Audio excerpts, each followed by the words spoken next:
Hello and welcome to the Digital Juice Bar, the only podcast that takes its chances because it forgot how nice romance is. I'm Hoodley. And I'm KnightmareAlpha. And today we actually had quite a bit to talk about. There was a new batch of manga that came up in Weekly Shonen Jump, and the last time we talked about the three new ones, that was kind of fun. I like doing that because I don't get to talk to people about manga very much.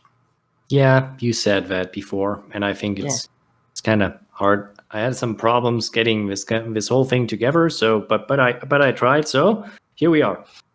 Thank you for your efforts. By the way, before we actually start, I just want to I kind of want to talk about Guardian of the Witch, but we already got like four things to talk about. So let's just hurry up. I hope someone understands the reference because I'm probably just going to reference like a bunch of old songs and stuff for the intro. So what have you been up to? I've been playing a lot of games, a lot of stuff, having cleaning up stuff to do, and there's a lot of household chores to do. But I decided to pick up a game called Hades. Still in early access, not long for that anymore, but it's a great game. It's enjoyable. It's is it finished. The one by Super Giant? Yes. Yeah, Super Giant. The guys who made Bastion and Transistor. Yes. Yeah, that's it. Does that game still have the sexy voice? I don't know. There are a lot of voices. There is a explanation voice, but I'm not so sure. I'm not familiar with the rest of their catalog. So check them out. They're good. So what's Hades? So Hades is about Zagreus, the god of blood, and the son of Hades, who is kind of sick of being stuck with his dad, who is like very, very bad to him, like in this kind of I raised you stuff, and you do what I want to do, or you just sit around, or nothing. Abusive slave driver. Abusive slave driver. Kind of. Right. And he's like, nah. I'm not taking this anymore. So he asks his adoptive mother to help him out, and he's like, now trying to trailing the underworld to get out there. That's what he's doing, and in the process of that, he meets, of course, a lot of the Olympian gods who want to give their boons to him, and he has to deal with them. And the essential part of this game is like the two parts that you have. You have on the one side the characters, who are very interesting, very intricate, give you a lot of context and want to talk about them. It's very interesting getting them to know. And on the other hand, you have the gameplay part, where you are in a roguelike fashion, going through many rooms and smash and bash people in the face, undead creatures, and hope to get along until you die, and then you just get back to Hades, and he's like gloating over you like usual, and then the cycle repeats. Meeting the characters, trying to move on, get some slight upgrades, and then it's back again with bosses and stuff. It's very enjoyable, and it has many aspects that I really like. I'm assuming you stop the looping when you actually like get out and you win. I'm not yet there. I mean, I'm pretty far. Like the game has basically 4 major stages. You go through Tartarus, then Asphodel, then Elysium, and finally the Temple of Styx. And I haven't even seen the Temple of Styx yet, so but I'm pretty high up the line. They should have made it out of sturdier material. What do you mean? Sticks. I was trying to make a joke because, like, the 3 little pigs, like, one made their house out of sticks. I don't know. The river Styx is actually very durable. I know. That was a bad joke. I know. That was a terrible joke. But point is, very enjoyable. Characters are very likable, and it has this stupid problem that I've seen in a lot of games. Apparently they think like, yeah, putting my dad as the antagonist of the game is a good idea. Because my dad is kind of like that. Because my dad is kind of like that, and I'm like, that's not good. constantly telling me how I have to do things, and I can't do them right, and it's just egregious.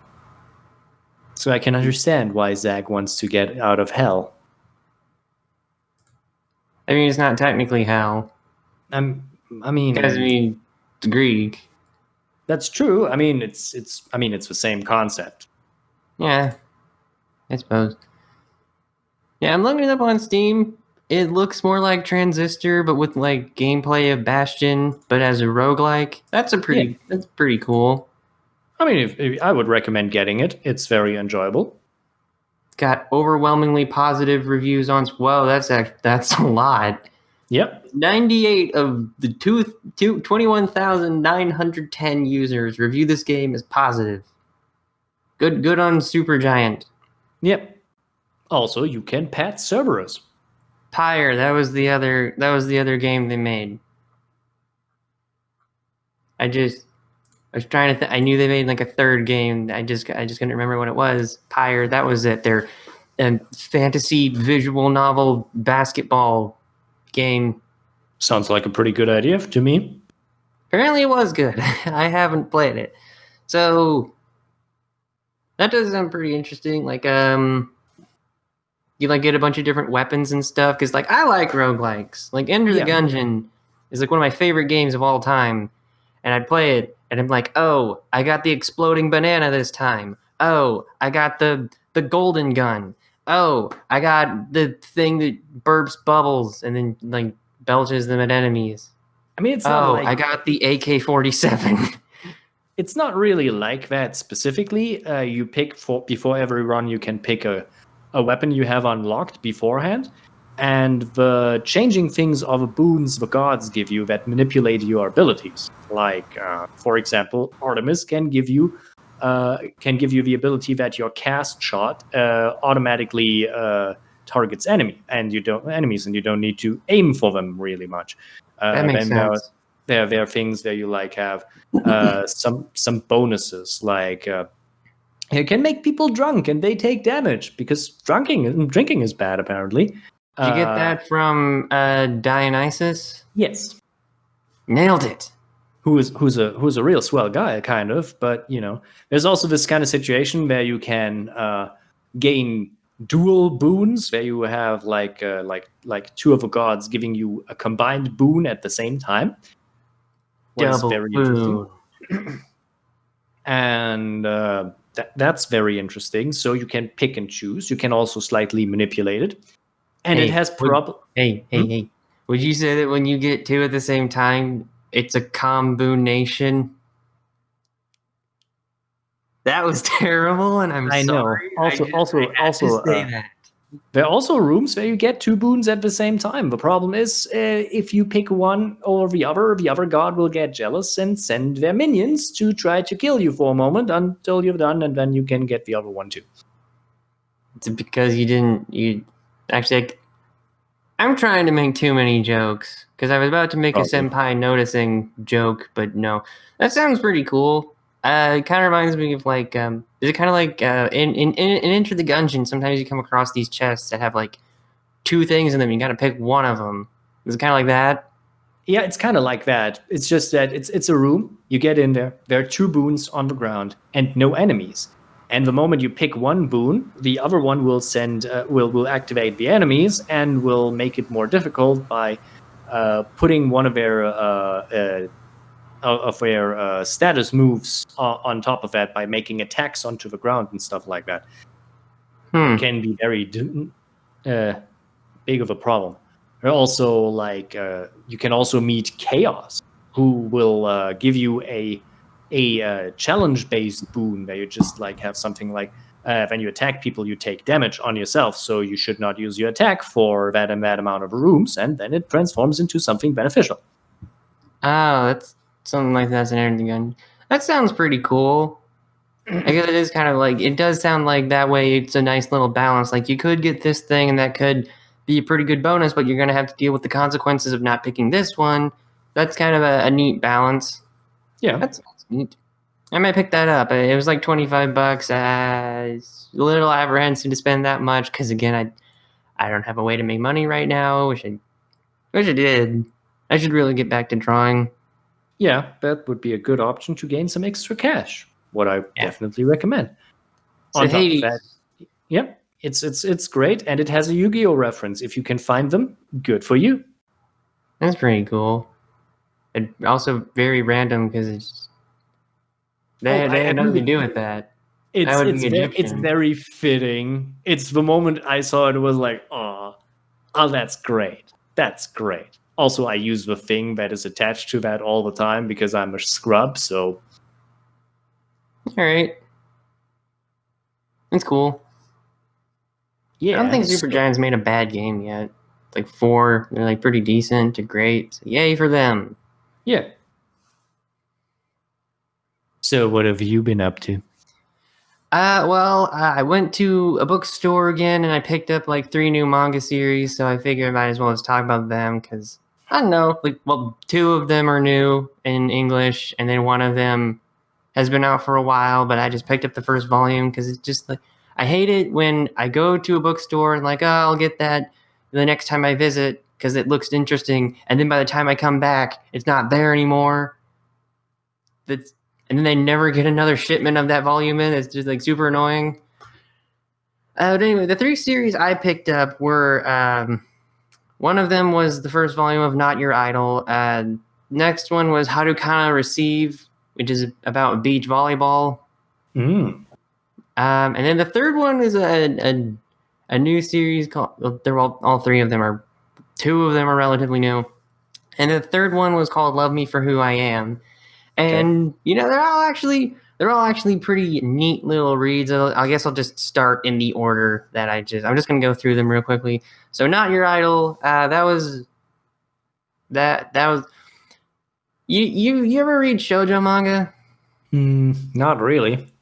Okay, well it's those like super glittery, highly detailed, sparkly, flowery kind of romance series, and it is a shoujo manga, except it's about a former idol who was cut on her arm by a fan out of nowhere, and that's kind of scarred her, left her with a lot of trust issues. It's a kind of a drama thriller thing where she kind of has a lot of issues with trust and stuff like that, because again she got cut real bad, or like I'm probably not giving just to basically just about her. I actually don't know how to properly describe it, so I'm just gonna freaking. I'm sorry. It's okay. It's probably you need a little bit more time for that one. I don't. Okay. And let's see. Okay, the description it has on Baka Manga Updates is at a handshake event for the Pure Idol Club, popular idol Karen it says Amemia here. It's supposed to be Amamiya, I think. Is cut by a male fan with a knife. Half a year later, high school student Nina Kamiyama is the only girl at school who wears the uniform pants instead of a skirt and is disconnected from her classmates. A teacher then announces that a suspicious person has been going around after. Basically, she just like. I don't entirely know how to describe it because it's basically just one of those things where, like, yeah, my brain's being all jumbled and stupid right now. Let's see. Okay, so it's a drama thriller kind of thing with really nice artwork, actually. Like, it's actually really pretty artwork about a girl who, she has a lot of trust issues due to, that really terrible assault thing in her past, and now she just, like, I really don't know how else to describe it because it's a very touchy kind of subject in a way. It does touch on some subjects that are a little. No, I'd rather not talk about them, and also it's just kind of hard for me to talk about it because I don't know. I just don't have much to say about it other than it's a drama thriller, and the love interest might be the guy who, like, might actually be dangerous, and it's just oh crap. They kind of say that at the end of the first volume, but I'm really just kind of like, okay, so whatever. Nina is just like, the main character. She was an idol in a really weird group. I'm just going to say this right now. The way they represented her group was really weird because they called them a miniskirt group. And they're like the song that we hear, that apparently the song was like, Take Back the Miniskirt. I'm just like, that's very creepy. Okay. I mean, don't think idols in Japan actually sing about that stuff. maybe they do. I don't listen to J-pop, so Yeah, me either, but that sounds like something weird. Like most idol music I have here is about love and affection and be your girl and stuff like that, you know? To keep up yeah, the appearance, the fantasy. And yeah. it doesn't sound like a mini skirt thing that's more like a gal thing, and I'm like, what? Like It's what? not they weren't gals. It's just like they were Yeah, idols, and also they were like 14, which was freaking creepy. It's like But that's like how a lot of things in idol culture. I guess you could call it like a thriller sort of thing that kind of. I'm not sure if it's critiques, but like kind of maybe does critique idol culture a little bit and like the objectification of women and young girls in Japanese, not just Japanese culture, but like in modern culture in general. But Where idol it's like, culture is they were very like heavy on that stuff. what? Idol culture is very heavy on that stuff specifically. Yeah. So that's basically it. Like that event in her past was, and like she thought like, the reason that I was attacked for that was because like I think she blamed herself because like, yeah, obviously there is this line in like the first chapter where some of the guys in her class are like saying, "Oh man, they're like they're kind of just being weird pervs," and then like one of them says, "Well, if you don't," they pull out that really old line where like, "Well, if you don't want people to look, don't dress like that," and then she just like straight up walks on the desk, grabs him by his tie, and says, "Hey, girls don't dress like that because of you." So that was kind of neat. Like they don't. Like I highly doubt most girls actually dress in miniskirts to just impress creepy weirdos. No, that's not the point. Many people just like it. Maybe people like how they look.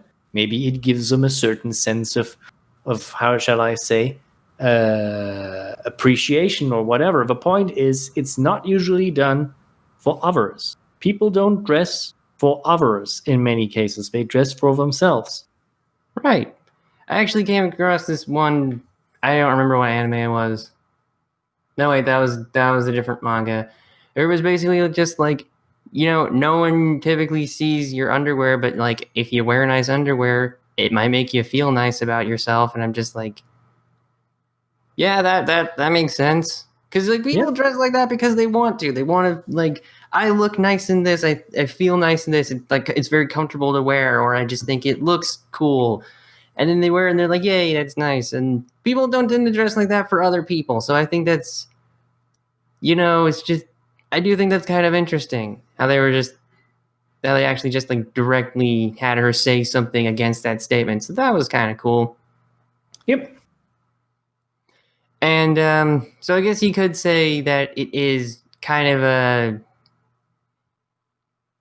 I actually don't know what the proper word is, but basically it's just like, yeah, there is a lot of that stuff, not just in idol culture, but like in the world at large where like, oh, you can't dress like that, but like they want to dress like that because that makes them like feel nice or something about themselves. And it's not for other people, it's for their own sake. So you can't really like blame it's a lot of like really back and forth about, well, if you do this, then you're like guilty or something, but then like you didn't really do anything wrong. And it's just, I'm not entirely sure how to describe it because I don't really entirely know all of the correct words to describe it. But basically, it's a really neat little drama thriller thing that is it has some fairly heavy themes about that kind of stuff. So, if you're interested in that, maybe go check it out. What really stinks is that the first volume was really, really good, but apparently the manga has been on hiatus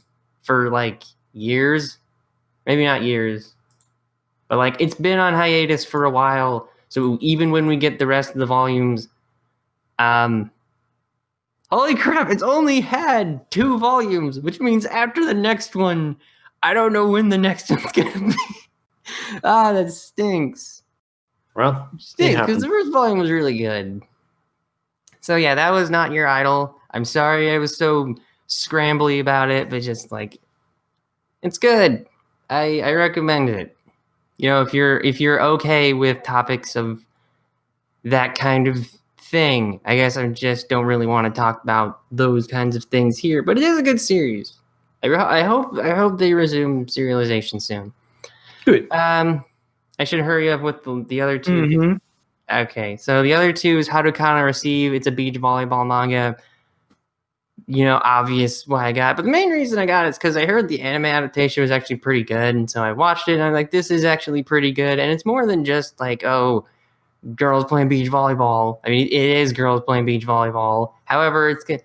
First of all, Haikyuu, that ended recently. That series is fantastic. But I picked it up because I thought it was it might be a neat little series to read, and it's actually not that bad. It's not like it obviously does have fan service because it's beach volleyball, but it's a lot more about camaraderie and supporting your friends and stuff like that. And they're just again using a sport as a vehicle for character stuff. So.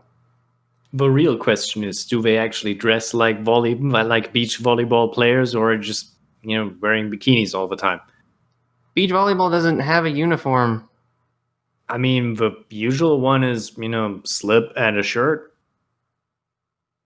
Yeah, but they actually just say there's no uniform, so you can just wear whatever. I don't know if the Olympic Committee agrees with that, but okay. They're a high school beach volleyball club. It doesn't matter. I don't know. The swim clubs wear the competition swimsuits also, so I don't know. I think it's just because I know why. I don't know what the reason is. That's totally fine. Just enjoy a little bit in the beach style. To be fair, it is just it's not just fan service for the sake of fan service. It actually does have some nice characters. Harukana in the name is from the two main characters, Haruka. I think it's Haruka, and Kanata.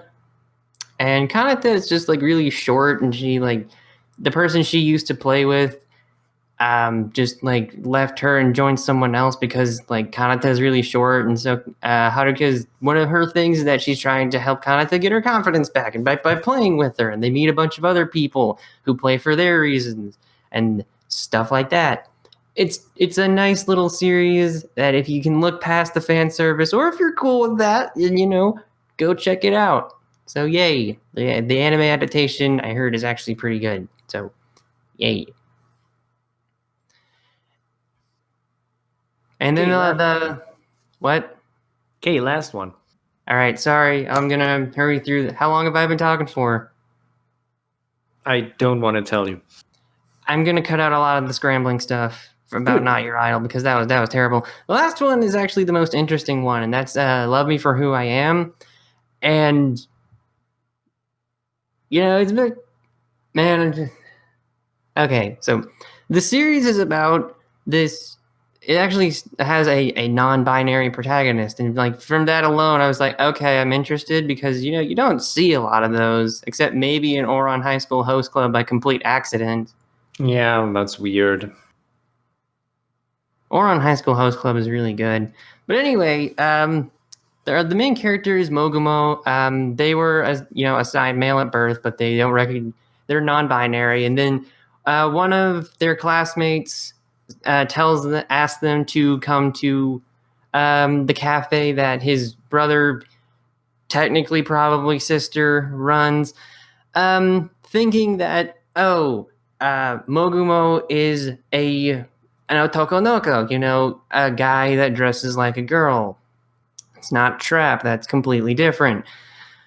And then they actually realize when it's a they advertise it as an otoko noko cafe, so okay, that's what it's about. But Mogumo is non-binary, so they just kind of it's a lot about gender identity and stuff like that, and working in an environment where just the people are very accepting. One of them is actually probably transgender. One of the guys, or the one guy's, I think it's sister. I don't really know. I'm pretty sure they recognize themselves as female, but they don't seem to mind being called their brother. So I'm not entirely sure. But they just look like a girl all the time. So that's nice.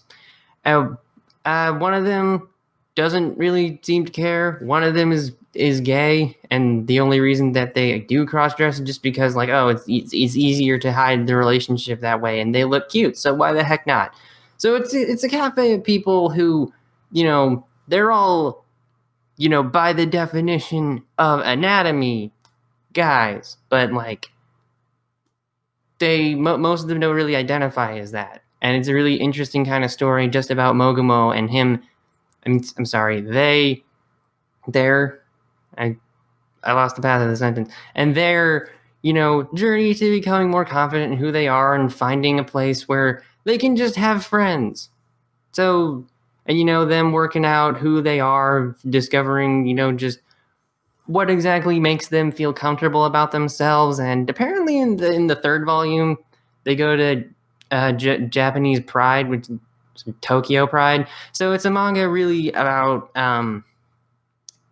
very heavy on LGBT themes. And I just thought that was a really interesting kind of premise for a series. And it's good. Like, the art style is obviously very cutesy, but it is very lighthearted for the most part. And Mogumo falls in love with the dude. I can't remember his name. I don't remember most of their names. I should probably read through it again just so I can remember their names. But it's good. And the end of volume 1 has Mogumo's not necessarily friend benefactor, I guess, because they live alone and she just like helps. She's kind of gross. For one, mainly just because she sounds like stupid homophobic, and also I think she misgenders Mogumo at 1 or 2 points. She's just like a relationship between a boy and a boy can't ever work out, but that's why Mogumo and I have a real relationship between a boy and a girl. And I'm just like, they're not a boy though. You know this. You should know this. What is with you? So, like, apparently they are actually their friend.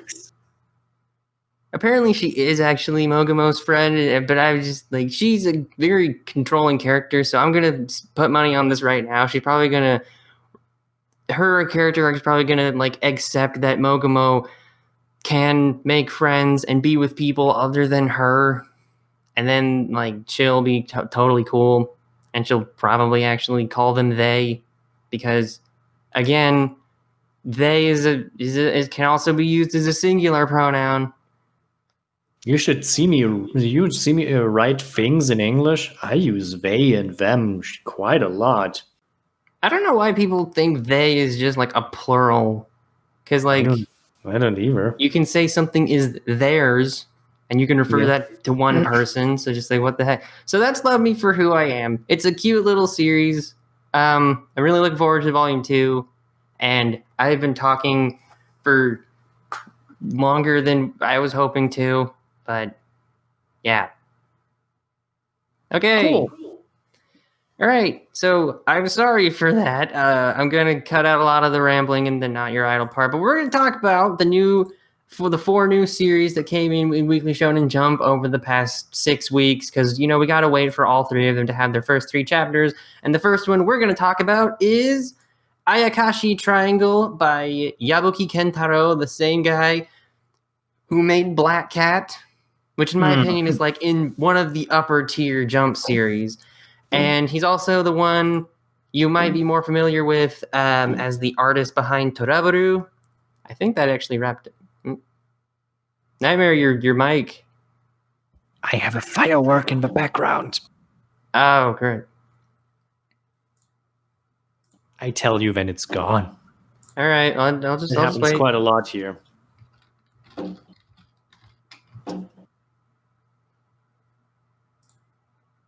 Okay, it should be over. Okay.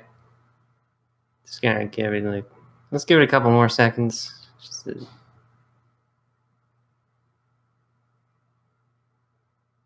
Okay. Okay, yeah.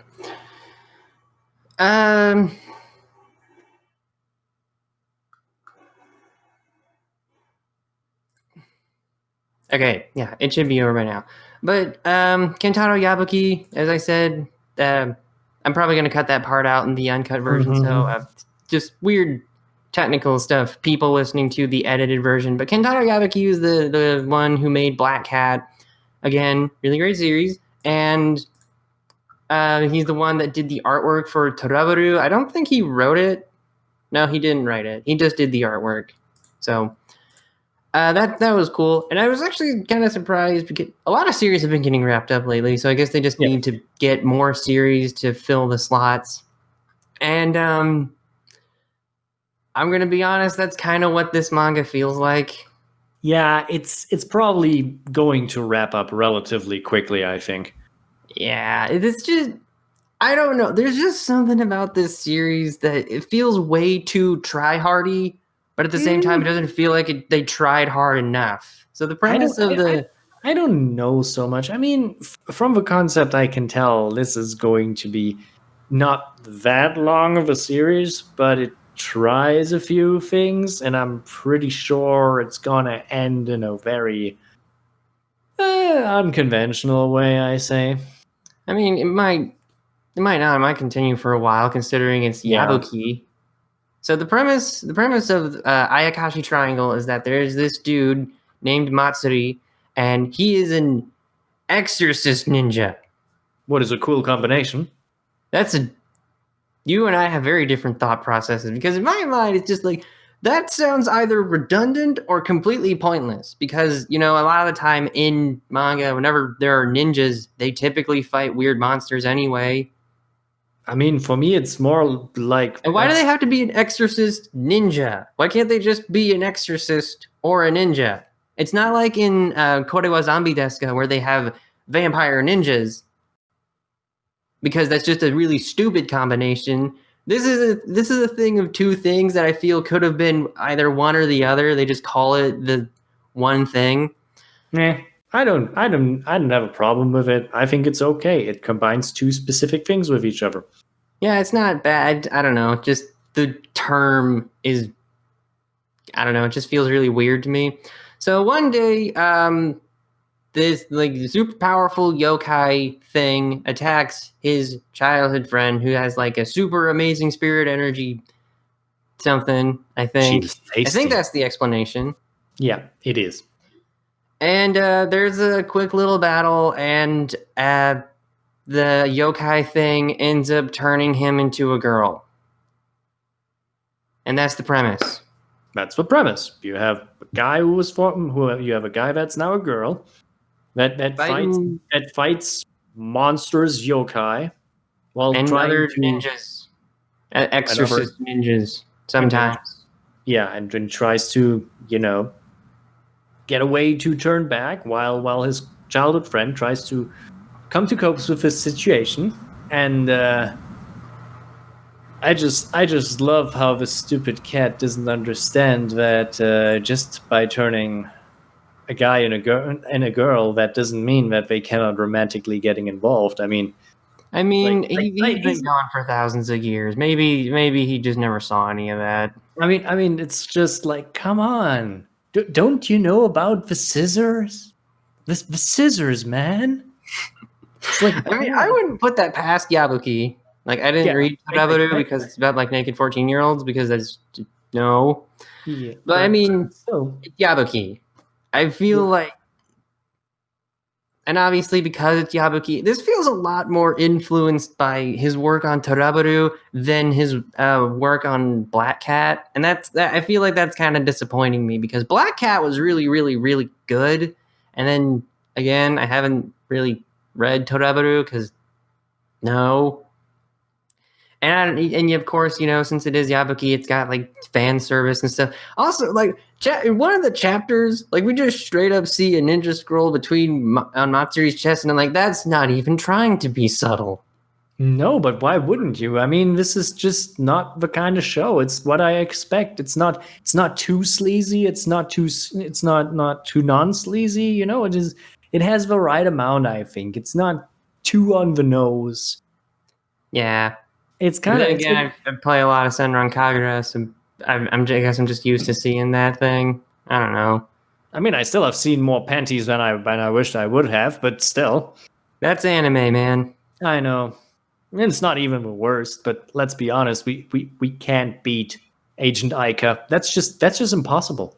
Agent Aika was actually not that bad. I know, it's not that bad, but the amount of panty shots, like, it's admirable in a way. Yes, it's kind of like making its own statements. Like we just did that. Like it's one of these shows where you're asking yourself, like, if there is no panty shot, you're like, something is wrong in this shot. I don't know what it is, and it's, oh yeah, it's missing a panty shot, and then there it is. Of course. So Ayakashi Triangle isn't quite that. It does do some things where it's like it's in a suggestive pose, but like you can't really see them, and it's just like, I feel like that's a pretty common trick. I actually saw an anime recently called Denki Guy where they described it as Schrodinger's panties because you can't see them, so they might not be there, but they might be. Yeah. It's a funny little thing. Yeah. So it's a little more.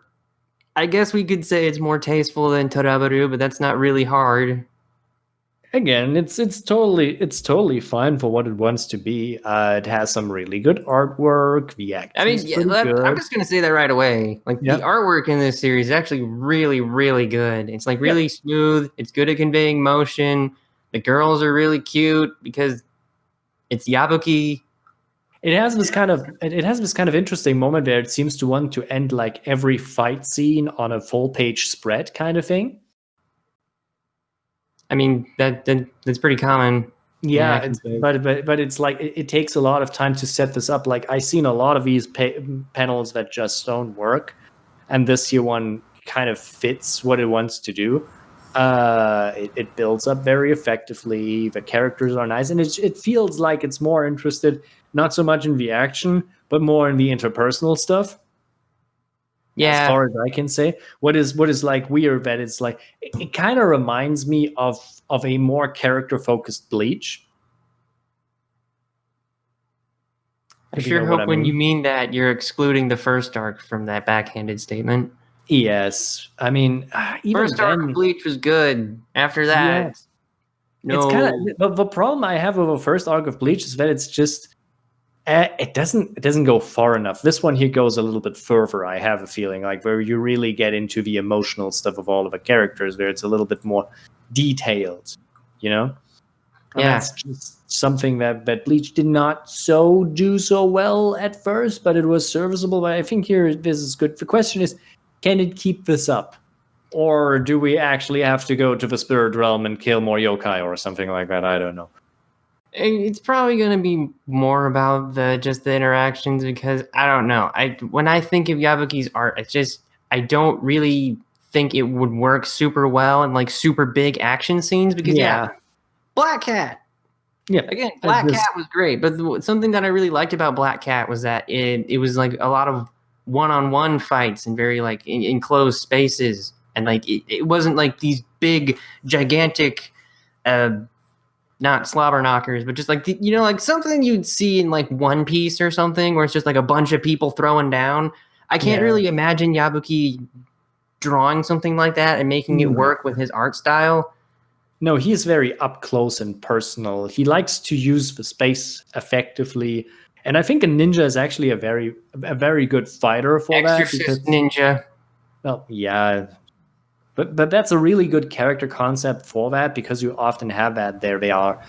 It's more about specific horizontal or vertical movement, and you have these kind of very good effect shots that you can pull up. And I think it is a very good idea that the main character uses a kind of wind style, what means you don't really need to see much. It's not so much about the props, it's more about the use. Yeah, because he can convey motion well. Yes, and that's really good. Yeah. So considering he's probably going to be drawing a lot of upskirt shots or something like that. Again, as of now, it has been relatively tame. Yeah, it's been tame. Yeah, like I'm at least glad it's not diving straight into that stuff. Like, it does it moderately, where it's just like a little bit, then like a little bit more, then a little bit more, and then like it's just like little bits here and there, but for the most part, it's just like the characters talking, and like, it's still early chapters. They're trying to build up stuff. I do kind of like how like both of the main characters, Matsuri, and I'm terrible at names. I just can't remember it. I do kind of like how at the beginning they already, kind of feel something for each other. They're like, yeah, they want to go out when they're going to high school, and then oh no, Matsuri's turning into a girl. Can she accept that? I mean, she's cute. They could still do it. I mean, I'm going to say the thing that I always like to say in this kind of situation: reject tradition, embrace modernity. If you catch my drift. I feel like I should know that, but I don't know what it's from. It's okay. It's a common. It's actually the reverse of a common saying. Oh, like reject modernity. Yeah. It's this kind of thing. But I don't like that because that doesn't fit me at all. I think many traditions are stupid. Yeah, because they don't serve a purpose. And in this case, I think like tradition is only getting in the way of some really wholesome love that two people in the right age at the right time could have. Yuri. If you want to describe it as that, sure. I mean, that's the term people use. I mean, technically, it's more like shoujo. It'd be more shoujo-ai, because Yuri would be a little bit more extreme. I don't know. Maybe this is like, I don't know where this story is going. Maybe we end up with a trans metaphor at the end. We're probably not going to. Nah, probably not. Maybe if we did. We're probably not going to, because Matsuri just doesn't seem to care. Like, obviously, he doesn't want to be stuck that way, but, like, I'm pretty sure most guys would be totally fine with that. Again, it's nothing bad. It's just a thing. It happens. It's normal. Yeah, it's just a thing that happens, and they're probably gonna play it up for comedy. Like, oh no, I didn't know girls had. Like, apparently he still goes into the boys' bathroom at school, just like completely unprompted.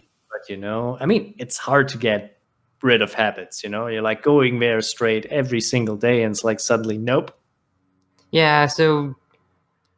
Also, apparently, his school teacher is a former mercenary. What? Yeah, that was in the last chapter. Like, one of the last things that they mentioned is that his English teacher is apparently a former mercenary. Okay, wait a second. I only read up to like the end of chapter 3, I think. I haven't. No, wait. I read chapter 4. I decided to read all what is. I mean, there were 6 chapters. I decided to read all of them. I read chapter 5. I didn't read chapter 6. What's in chapter 6? And the first page is one of Matsuri's new female friends grabbing her. Do we call him? That's actually a plot. Do we refer to Matsuri as a guy or a girl? Because that depends. I mean, I'm gonna say is referred as a she by everybody, but his childhood friend kind of calls him a he. So I take it as a gender fluid route and say like whatever they want to. Let's just stick with they. Yeah, it's better. I mean, so the first page of chapter 6 has one of Matsuri's new girlfriends grabbing their butt, and then another one takes a picture. So that's please don't post that. And then the title page, you could see one of their, just like a little bit, you could see their panties. It's just like that's a bit much. Then again, maybe it's not. I really don't know. There's just something about this series that is just like I am just not clicking with. Like maybe it takes some more time. Who knows? There's just something about it that I can't get into. That's just like it's not bad. Like the premise is it's a solid little premise. I can see it being around for a couple volumes, and then just like I don't know. There's just something about it that I'm just not getting into. I don't feel very strongly about it. I don't think it's one of these things that will probably like it can tag along for a pretty long time probably in Jump, because it's something like that people say like it's not too great, but it's also not bad. It's kind of wholesome. It's kind of there, It's like did you read chapter 6? Did you see with the first page of chapter 6? That's one chapter. Don't worry about it. Also, this I'm is Japan. joking. I'm joking. Nah. Also, I've seen way worse in like first chapters. Yeah. I do think it's kind of neat how our underwear's fundoshi, though. That's unusual. Yeah, it is. But hey, why not? It's a style choice. Yeah, it is. So What they used to wear, so might as well just keep wearing it. I mean, it's very effective. Probably not very uncomfortable. People have been wearing them for like what, thousands of years, or at least hundreds. I don't know. Yeah, I don't know how long they have, but yeah. But still, I think it could go on for a while, but I'm not sure. It can definitely stick along by reputation alone. Yeah. Honestly, I am kind of more interested in just seeing how the two characters interact now that one of them's, stuck as a girl for the foreseeable future. That's kind of interesting. Because at that point, it'd be like they still have to confront their feelings. And I'm more interested in that than seeing them do their silly ninja stuff because I don't know. I think one of the bigger problems is like there are not so many female protagonists in shonen manga anyway. Like, I mean, understandably. I mean, technically, but what keeps stopping from them? I mean, I always thought that the distinction between a shonen and a shoujo manga is not necessarily just protagonists or appeal. It's just one is often more action focused and one is more romance focused often. That's And even then, you can find shoujo manga that's like more action focused, like Yona of the Dawn. That is a fantastic series. And you can find like more romance focused shonen stuff. And I'm not talking about stupid harem garbage like Nisekoi. Not that. I'm talking about stuff like Eyes. That's fantastic. Ichigo 100%. Yeah, that is technically harem, but it's fun and silly, and it's just really good. I'm just saying, like we could do with more shonen manga with female protagonists that are not necessarily gender swapped. Yeah, we could. It'd be nice if Matsuri was just a girl from the start. Yeah, I could. I don't know. I feel like that would be a little more interesting. Yeah, I think so. Could be. Because hey, we're just like stuck with that swapping them to a girl. Yeah, I'm just like, okay, so you're probably going to use this for some cheap humor here and there, and then just like, okay. I mean, it's not that you can't do that without that. It's just I know, but it'd be neat. It'd be neat if they were a girl from the start instead of being swapped to one. Especially considering that the promo image still shows him as a dude. Yeah, that was kind of confusing. I thought, like, wait, that's the promo image. That's weird. That's a little backwards. Also, are they blonde now? Because their hair doesn't have screen tone. According to in one of the early artworks that I seen, it's kind of silver colored. It's white. It's white, kind of silver colored. Oh my gosh, it reminds me of freaking Rosary Vampire. Oh no. No, don't go there. Oh no. Please. Oh. Please. Find your happy place. By the way, the guy who made that what was his name? Akihisa something? I don't care. He has a new series too. For some reason, it reads from left to right, and the first chapter was 80 pages. What? That sounds like he tries to appeal to the American market. Why would he do that? I don't know. It was weird. On the bright side, the main character is like a 30-year-old woman. So I mean, that's definitely a more unconventional protagonist for that. But she looks 15. Okay, I take it all back. And it's about, demons and her with a scythe, and it's just like, oh. I hate you. Put it on the pile. I don't know. I'm just having a hard time talking about this because I really don't have strong feelings for it one way or the other. Like, on one hand, yeah, the artwork's good, obviously, because it's Yabuki. Like, the premise is fine. It could probably go for a while, or it could not. It feels like one of those things that's meant to just kind of coast along until, like, I have to end it in a couple chapters. Guess I'll do this. I'll do the ending thing that I planned out, and okay, we're done. I don't know. It's just we'll see about that.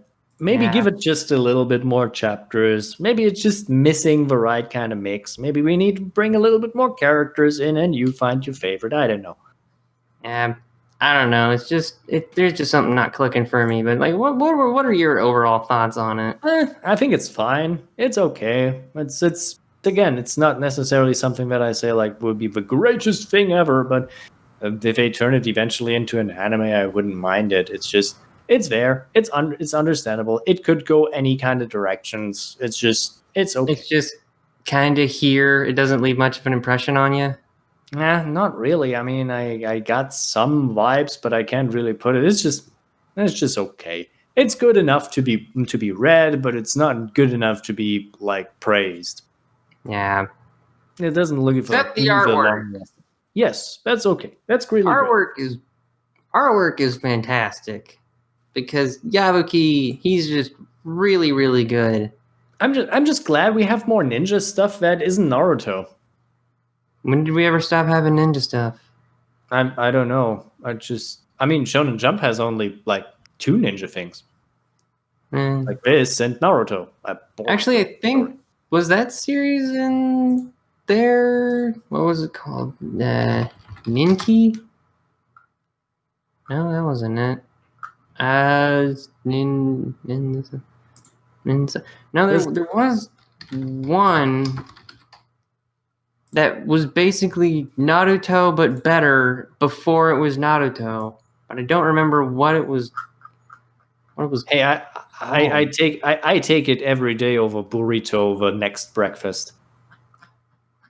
Where is it? 19. I think it was like 1995. Now you're dragging me down the line. Ninku, that's what it was. Okay. So Ninku was a manga that ran in Weekly Shonen Jump between 1993 and 1995 about a dumb kid who wore orange and was a ninja, and his signature attack was a ball of wind. Okay. I smell a copyright infringement right about here. Yeah, whatever. I don't know. I just thought it was weird pointing out. But that's Ayakashi Triangle. I don't hate it. I don't really care about it. It's one of these. I'm probably gonna forget it. Honestly, I think it's one of these. Keep an eye out for it, but don't worry if you drop it. Maybe check in every once in a while to see if it's any good. But like, we should kind of develop a rating system or something like that. All right. We'll try and make one. I'm just gonna try and make one up on the spot here. So, okay. I give it 3 out of 5 kunai. That's on a board. That's terrible. I was gonna do something like, if you picked up the first volume, would you be interested in picking up more? I mean, I would give my rating would be keep an eye on it, but don't buy the volume yet. Yeah. Maybe check out the doujinshi. Yes. Wait, what? No. Oh, come on. Tadaburu has some probably good doujinshi. I wouldn't know. I don't know. We'll see. I mean, everything produces some kind of doujinshi. Like, it's not impossible. Yeah. We'll see. Maybe we find something. Maybe develop it into a different direction. Maybe it'll lean more towards the action or the the lighthearted slice of life fan servicey kind of thing about Matsuru's new daily life as a girl who still has feelings for his friend. Maybe it'll change. I feel like it'd probably go more in that direction. Yeah, I mean, the action direction. But, we'll see. It's not... I really don't know. I'm going to give it... Oh my god, I just realized they will probably devote a whole chapter to the new period thing. They never bring that up in any manga I've ever read. I don't know. It is an important It's Shonen Jump. You think they're going to bother mentioning that? I think at one point it needs to be mentioned, like, They're not going to. If they do, we'll mention at some point and just be like, that happened. It's like I have been with girls for all my life, and in my high school times, you can believe me that the girls were talking about this, how painful it was, how depressed they were, and how how I had to comfort them often. Not in that way. Well, good for you. Hey, I'm always a shoulder if you can lean on if you need to for that kind of thing. I don't mind that. I don't take advantage. Good on you. You're a chivalrous nightmare. I also was the man in bushes once, so don't praise me too much. All right. Well, that's Ayakashi Triangle. I'm gonna give it. I'll also give it like 3 out of 5. We'll come up with a rating system the next time we do this. Yes. So next up we got Magu-chan, God of Destruction. I actually thought this one was kind of funny. Yeah, I think so too. It's I think it's enjoyable. It has this kind of wonderful juxtaposition because ironically we see most of that from the perspective of Magu. Would you like to give the premise? Oh, sure. So one day, once 600 years ago, a dark god of destruction was summoned by cultists. But a bunch of knights came for rescue and sealed the monstrous creature away. And now, in the present day, a middle school girl found it in the while searching for clamps in the sand, broke it and freed the god of destruction. Problem is, the 600 years thing in the prison has weakened them to the point where they, not really a threat. Well, not a consistent threat anyway. So the girl decides to take him in, treat him like a pet, and become his best friend. Some way. By saving his life in a sense, and then they kind of start to rely on each other. It's hijinks ensue. Hijinks ensue. It's surprisingly heartfelt, but it's also funny. And for me, as somebody who likes this whole spin on dark cults and evil gods, it's just fantastic. I love it. Yeah, I thought it was actually pretty cute, and like some of the jokes are actually kind of funny. Like she gives him natto, and he loves it. Beans, and he's just like, "Oh my gosh, this is terrible. Give me more," or something like that. I thought that was kind of funny. And then when he was working the vacuum cleaner, and I just thought that was really cute. Like he's just a little tiny squid thing with an eyeball now. It's like, yeah, he can still shoot a giant beam of death and destruction, but like it wears him out so quickly. Yeah. It's a fun little idea. I mean, he can be dangerous when he wants to, and he's often a threat, but not in that sense. It's kind of cute. It's kind of like, oh, let me learn about these lowly humans and their schemes so that I once rule them all. It's like this kind of, it has this megalomaniac complex, but it's also not really that strong. It's like he's like a more dangerous Prince Pilaf from Dragon Ball, if you know what I mean. Was he the tiny blue guy? He was the tiny blue guy. Okay. Oh, by the way, the series is done by Kamiki K, and it's his first series. Oh, well, I mean, the artwork is very solid, I have to say. Yeah, the artwork is pretty solid. It's cute. It's smooth, except when they actually depict like the weird eldritch horrors. Kind of like, oh, that actually looks kind of gross. I mean, they're not the most imaginative design, but they do depict them pretty decently. And then you get to the modern day, and it's just like this. It's pretty decent art. Like the line work is smooth. They do some neat little effects. Like when Magu-chan first shows up, and it's all like that weird goopy dark energy stuff. And shows up, like it's good. It's good artwork. It's also really good to drive a terror home of the regular one. Like in the first chapter, you have this typhoon, and that's pretty devastating and very well depicted. And then you have like how Magu saves the day, and that by also eating a bunch of natto terrifying. And firing a beam into the sky. And it looks fantastic. So even on the larger and more realistic or dangerous style, it works really well. So like big props for that artist. Like, man, good on them. Like that's pretty good. Switching between styles on such a consistent basis. And the weird thing is, it doesn't fit. It doesn't feel like they're two distinct styles. It just feels like, oh, this is the cutesier side, but it still looks like the thing that they're doing, and it all fits very well together. Yeah, and like that's kind of hard to do. It all fits in this world, and I think this is also why it works so well, because it can go into the creepier side so easily that you don't really recognize at first, and then it's like, oh, that's good work. Good on them.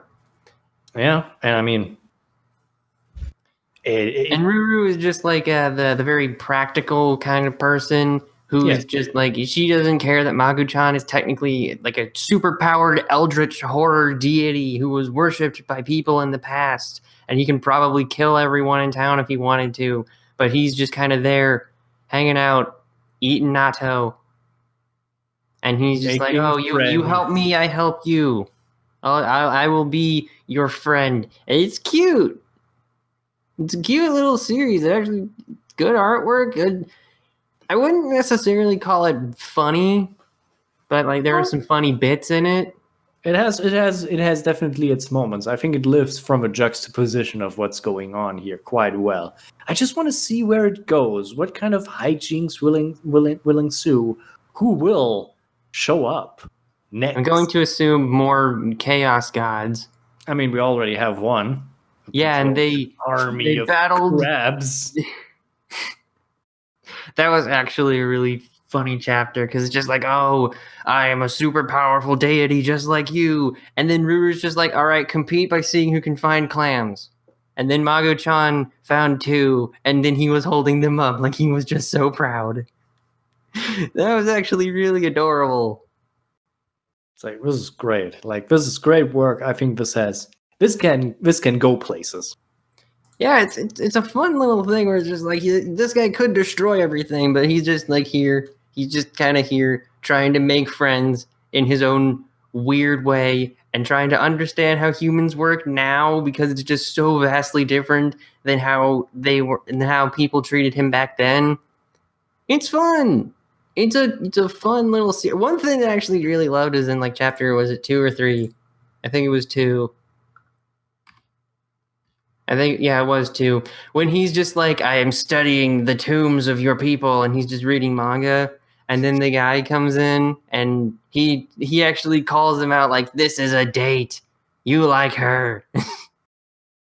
I thought that was kind of funny, because a lot of the time people are just so dense, and he's just like, oh, I see what's happening here. Because he read shoujo manga, that was actually kind of funny. Yeah. Great work. And then he had him sign his name in his like book of blood oaths. Best friend forever book. It's just great. Like I think I just like that kind of comedy. The juxtaposition that this guy is like super powerful, but he's kind of an idiot that can't do much. Yeah, that's great. I think this is great. This can go places. Yeah. Let's give it a rating. I say it gets... that was really short, though. I mean, we spent like... Yeah, but that's not necessary. But we don't need to discuss more. I think we have touched upon all of the aspects necessary. Yeah. Yeah, but we talked about Ayakashi Triangle for way longer, and I feel bad because, like, I actually like this series. I want to talk about it, but then it was just like with Ayakashi Triangle, I just don't really care about it, and we spent a lot longer talking about it. It feels really weird. This is kind of a problem, because if it's good, it's self-evident that it's good, and if it's bad, you kind of have to explain why it's bad. I mean, we talked about Undead Unluck for a while. That's true, but I think the reason for that is that there are some contentious elements in that, and I think we needed to address them. Where here it's just, there's no contentious elements here. I mean, unless you are finding evil, dark gods objectionable. And even then, like, he's more of a comic relief than anything. I can see him being a plush seller. Yeah, that'd be cute. That would actually, it'd be kind of funny. No, I don't remember. I don't know where I was going with what I was thinking. What was that? Blah. Anyway, I would say I think I can give this series a 4.5 tentacles out of 5. I'm gonna give it 4 Eldritch Chants out of 5. Okay. Because I can't really think of much that I don't like about this series, but at the same time, I'm not like over the moon, like, oh my gosh, you have to read this. It's so amazing. It's just like, it's cute, it's funny, it's actually kind of heartwarming. It's just nice. The artwork is good. The writing is kind of, it's not fantastic, but it does have some nice, funny jokes in there. It's just kind of, it's good. It's kind of hard to talk about it because that's the premise. If you like the kind of thing, go check it out. That's not a good example. Well, it will definitely find its fans. Yeah, maybe it'll be a cult hit. Probably. Be neat. I hope to see more of it. It's just like there's nothing particularly wrong about it. I guess that's why we don't have. Yep. At least we don't have much to say about it. I'm sorry if I'm the one talking most of the time. No, that's totally fine. All right.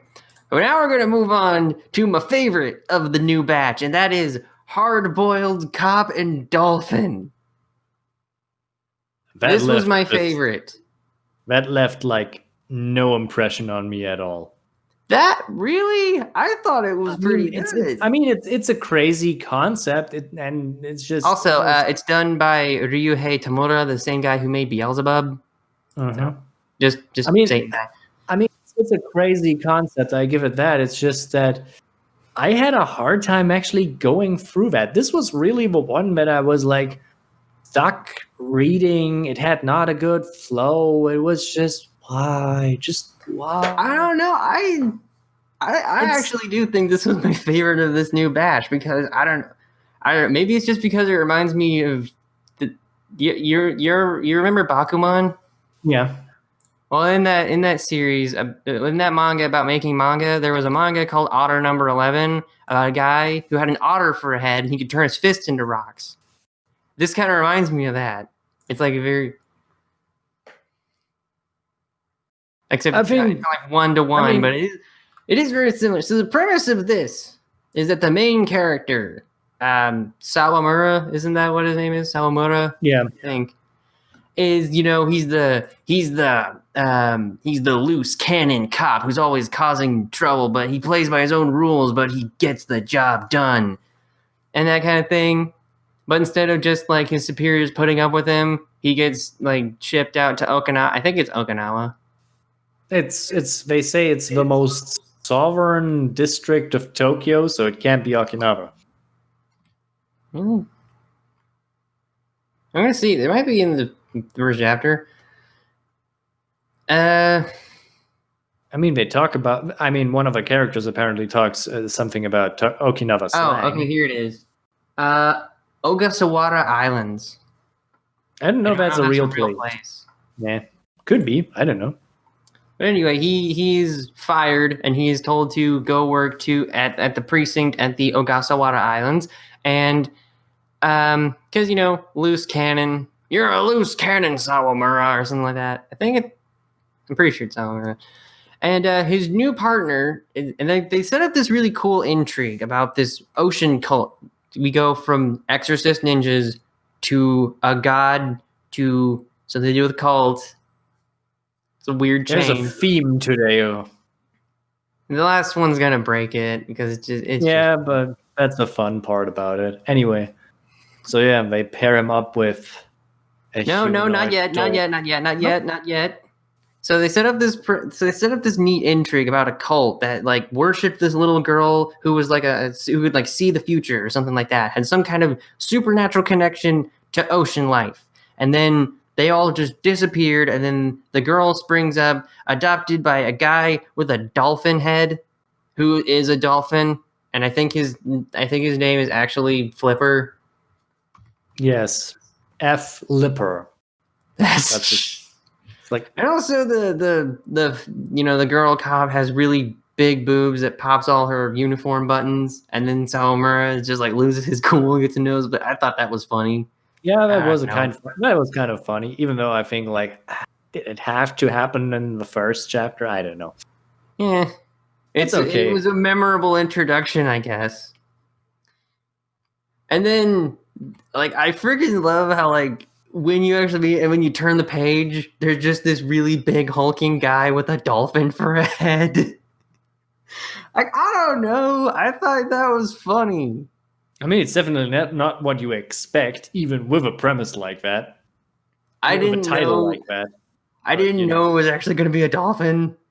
I mean, like, I didn't know what the title meant, and then it's like, you couldn't even judge from the title card. Like, you look at the title card of a first chapter, and you see just this cop with his kid under the sea, and it's like, okay, so it's probably like more a kind of metaphorical dolphin, you know? Whatever a dolphin could be a metaphor for. I mean, a metaphorical dolphin, and I'm like, no, the dolphin is literal. Like, I mean, okay, I didn't expect that. And it definitely was one of the funny. I mean, it is funny. It's just I was looking there and I was like, are you shitting me? Okay. I just okay, we just roll with it. I just rolled with it and it's like, yeah. One second. Close that. Okay.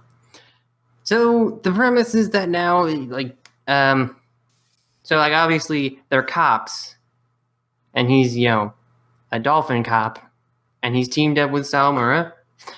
And not only are they, like, the first chapter about them just fighting normal crime, they're also going to fight, like, weird, crazy sea monster crime. And, like, the first kind they encounter is an octopus that turns into a human and blows up stuff. And then, like, they just, like, and blowing it's stuff kind of up. weird. It was actually a bit hard to follow that fight that they had. Yeah, it was a little chaotic. Yeah, it's like, what? Why did you punch him? What? One of these kind of weird things. He punched him because he was. I know why he punched him. It's just.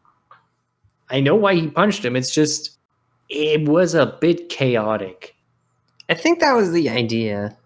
Probably. I mean, it's just bad that this is kind of how you end. Like, I don't know, what was it, chapter 2 or 3? It was chapter. Because I know that in chapter 3.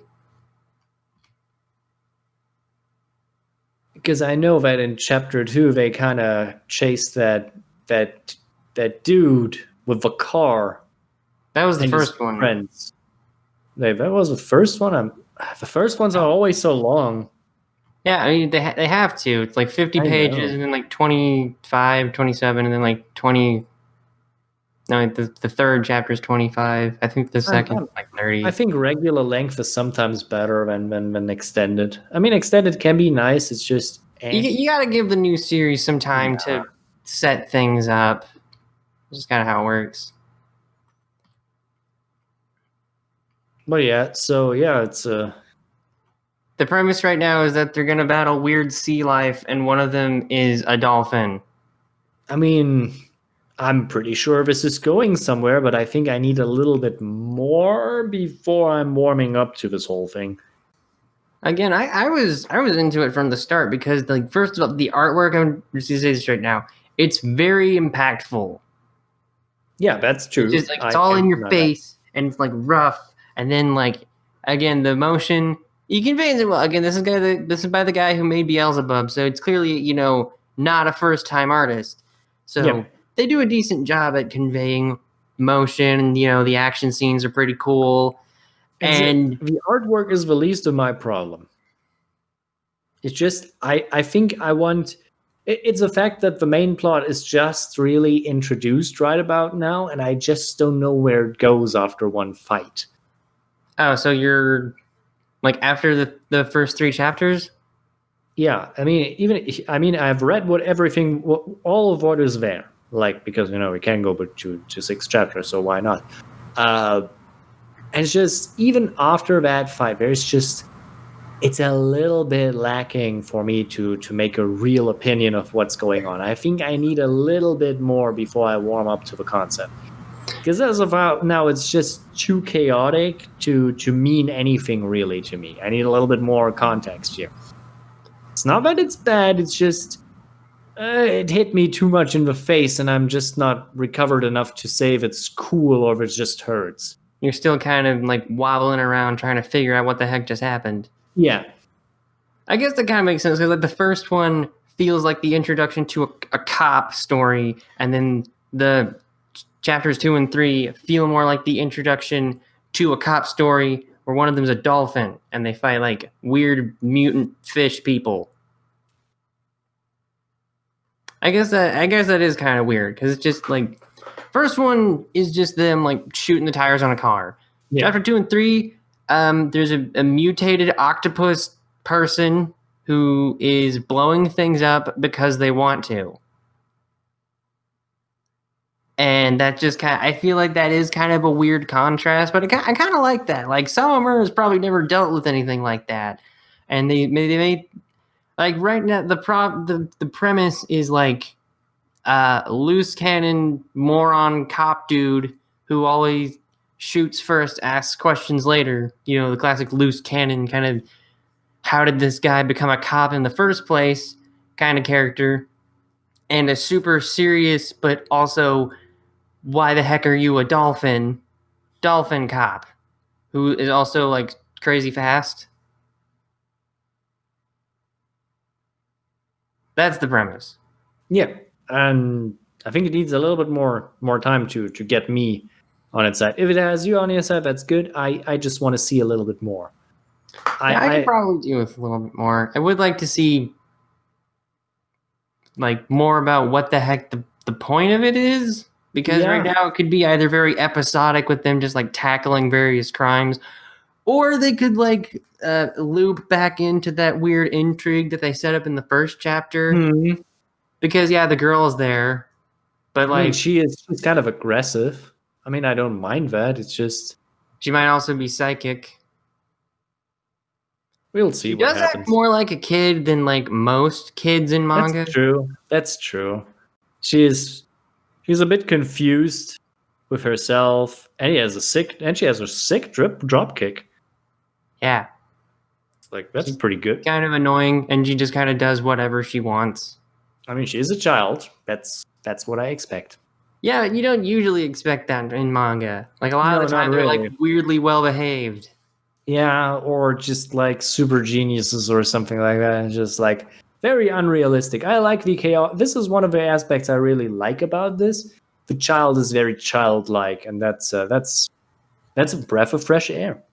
But she's clearly important to the story somehow, and she could probably contribute to, the action that's going on because she might be psychic, and she was raised by a dolphin dude, and she might have telekinetic ability to communicate with sea life, but like she's also a dumb kid. So she's basically Aquaman? She's cuter. I don't know. I think Aquaman is pretty cute too. Yeah. But that's just me. I don't know. I thought this was really interesting. I thought it was like super entertaining because it's just, again, I think just the guy having a dolphin for a head is funny just because he has a dolphin for a head. And his name is Flipper. And like that's funny to me for some reason. Like when I saw it, I was just like, okay, he's a dolphin. That's interesting. Why is he a dolphin? Why is he a talking dolphin who's like super buff? I want to know what the heck you are. And then I'd like to know more about him. Cool. My rating for this is pending. Because I just don't know what to do with it. I'm really interested in seeing what... We're not talking about these very much. Except for Ayakashi Triangle, which is like the one I had the least amount to say.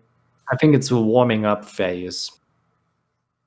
But when did we start recording again? You can see the timestamp in the bot command list. All right. We've talked about like hour 20 minutes. I feel like most of that was taken up by Ayakashi Triangle. Come on, man, we got to talk about more stuff because I really don't want to talk about the fourth one yet. I don't know. Give me a rating. I'm gonna give it like 4 dolphin punches out of 5. Okay. And by that I mean being punched by a dolphin, not actually punching a dolphin. Or that thing from Final Fantasy VII where Tifa like punches the ground and makes a dolphin shoot up. I don't know how she does that. The dolphin blow. They should have called it No, they probably shouldn't have called it the blowhole. That would be terrible. It's like this has been like a consistent joke for Tifa with her moveset for a long time that they sound weirdly sexual. I wonder why that is. It's kind of weird because that's kind of not her character. She's actually sweet and kind and a bit shy, actually, you know. Yeah, but she has them big tits. Yeah, but that's not a substitute for being a rough and tumble guy.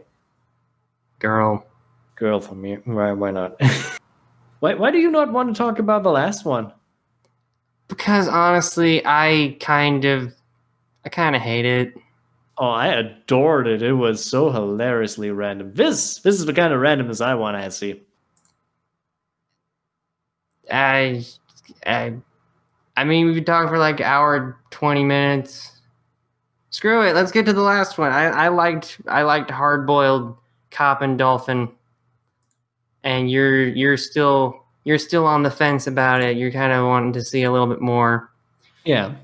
Here's a question though. Would you rather read more of Ayakashi Triangle or Hard Boiled Cop and Dolphin? I go with the standard answer, and that's both. Nah, come on, that's boring. No, my standard answer is always both because I don't need to decide. I can take both. But if I you have had a privilege. If I had to, I don't know. Under what circumstances are we talking here? What is the threat that is proposed to me that I have to choose forcefully? You have to pick one or the other to read, and your punishment is paper cuts between the toes, and you're about to have them dunked in bowls of lemon juice. I don't know. That's a very interesting threat. Usually people just say gun to the head, and I say, just stand it. Yeah, but that's boring. I know, but no, yeah, under these circumstances, I don't know. I have not given it a rating, so I would want to do Dolphin Cop a little bit more, just because I don't know what to do. Dolphin Cop. I want to do the Dolphin Cop. I mean, he is pretty big. Okay. So yeah, I liked it. I hope we go somewhere. And the last one we have to talk about, I started out liking, and then the chapters went on, and I actually don't like this series. This is my least favorite. Okay. It is Me and Roboco. First of all, I'm going to say it's kind of weird that we get a gag manga. I guess they're just letting us read all the new stuff they get because, I don't know, they can do that now. Because we don't typically get a lot of gag manga.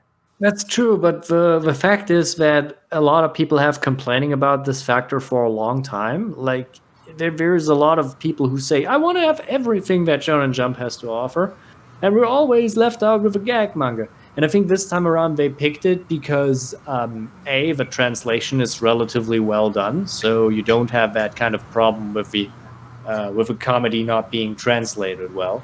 So, and it's also a concept that lends itself a little better to the whole translation thing in the first place, because it's not so much steeped in Japanese culture; it's more steeped into, well, the weirdness of the situation. We didn't get Bobobo. That's true, but Bobobo was a very long time ago. Fair enough. No. All right, so you like this one. Did you want to give the premise? Sure, there is a 10-year-old boy who likes the idea that there are now maid robots that are very cute and do all kinds of household chores, and he wants one too. But apparently his family is a bit too poor to actually buy one at first. So he's teased by his friends, who are also weirdly nice bullies. Like that's weird. Like that's actually a thing I thought was funny. Like they're just weirdly polite to him. They're weirdly polite and also kind of want to really be his friends. That's just weird. And I like, okay, I can deal with that. So he gets home. He convinces his mom that a robot like that would be cool because she want to bone his dad. Like she's very obviously want to bone his dad. Like they make a point out of that. That was also kind of funny. I'm like, I know.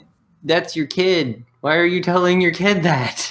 I like honest parents. And why does she always have a knife? I know. That's like and why is her name just Mom? Yes, those were all Timmy things Turner's I thought was home? Funny.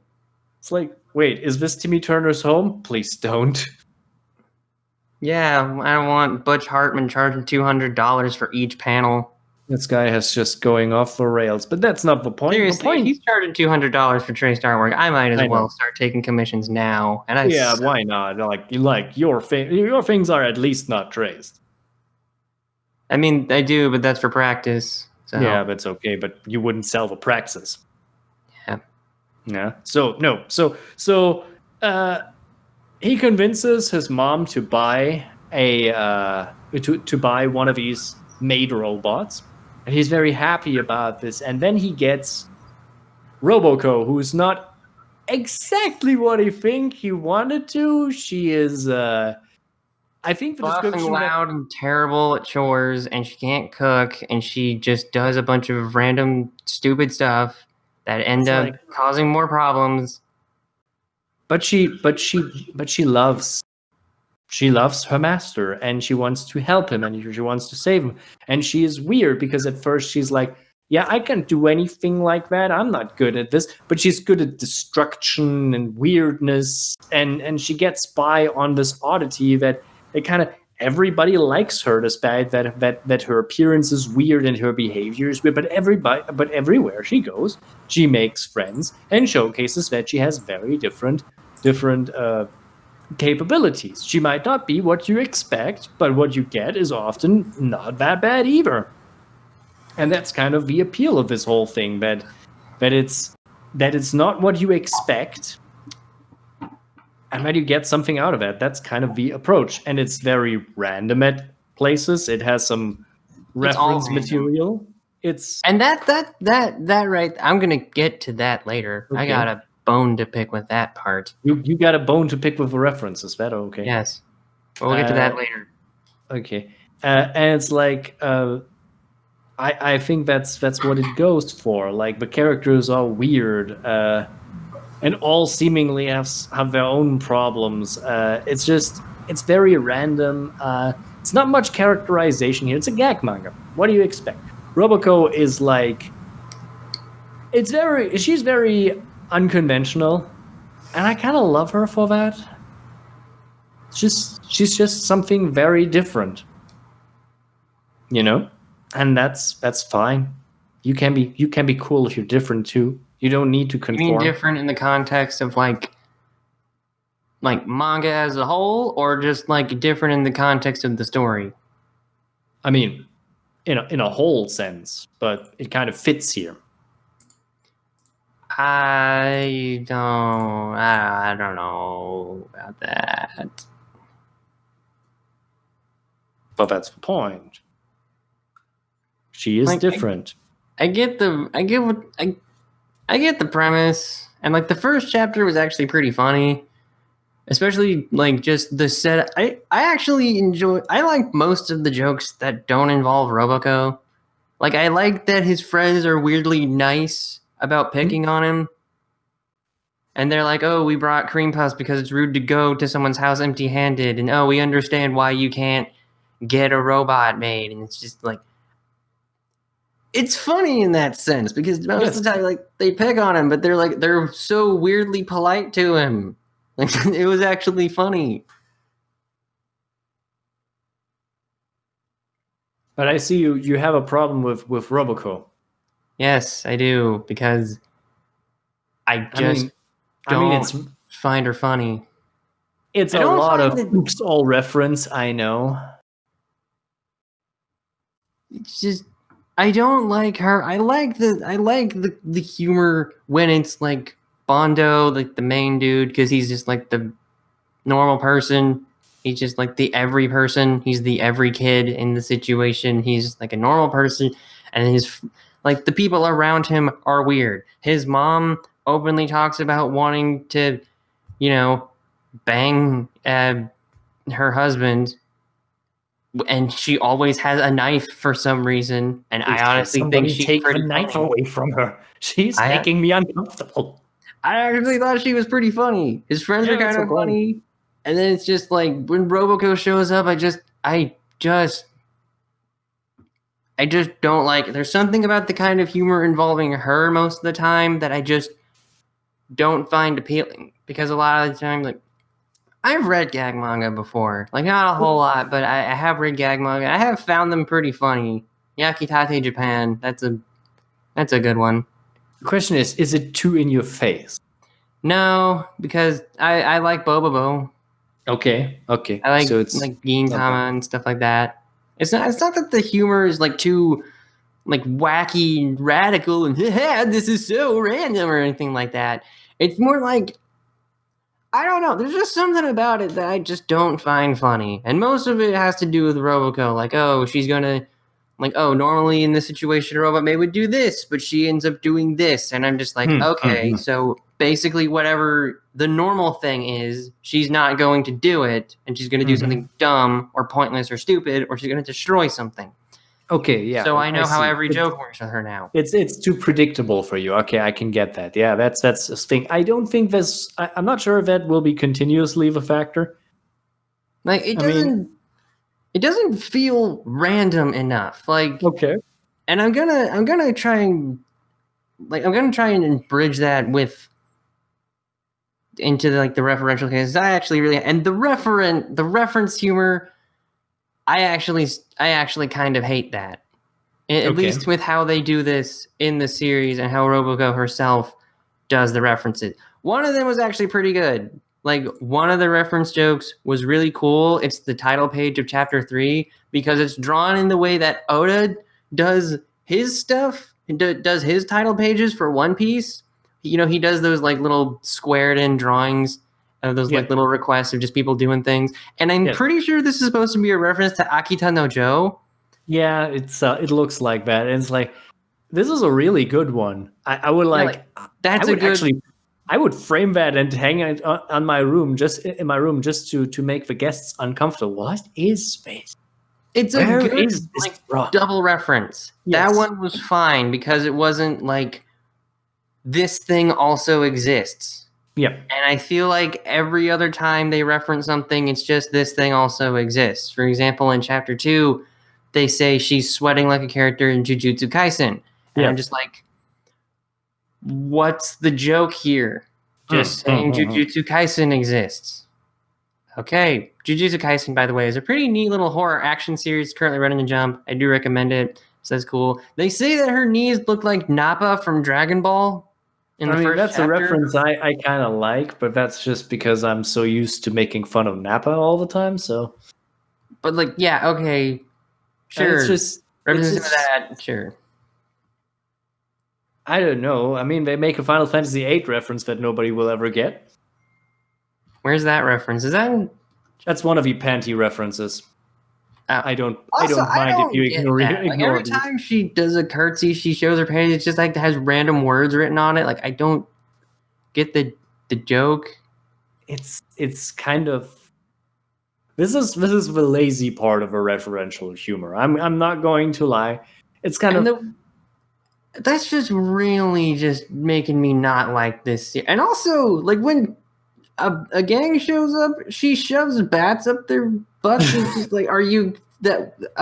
That was actually kind of funny because, I mean, that in itself wasn't funny, but it was just like she beat them all up, and they're just I don't know.